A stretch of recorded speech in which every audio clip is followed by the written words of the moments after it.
মায়া, কোথায় গেলি? রান্নার কাজে আমাকে একটু সাহায্য কর।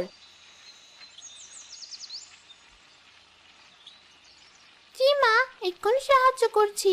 বলো তোমার কি প্রয়োজন? ও নদী থেকে আমাকে এক কলস পানি এনে দে। রান্না করতে গিয়ে সব পানি শেষ হয়ে গেছে। ঠিক আছে, আমি এক্ষুনি যাচ্ছি। তবে মা, আজ কি রান্না করছো? আজ তরকারিতে ভালো কিছু থাকবে তো? সে কবে থেকে আলু ভর্তা আর ডাল খাচ্ছি, আর ভালো লাগছে না। চিন্তা করিস না, আর মাত্র কয়েকটা দিন, এরপর আমাদের গাছের মিষ্টি কুমড়ো পেকে যাবে। মিষ্টি কুমড়োটা খুব ভালো করে তোকে রান্না করে খাওয়াবো। মিষ্টি কুমড়া গাছটাকে আমি কত যত্ন করে রেখেছি। মিষ্টি কুমড়াটাও দিন দিন বড় হয়ে যাচ্ছি। খেতে অনেক মিষ্টি হবে। কতদিন পর আমি মিষ্টি কুমড়ো খাবো।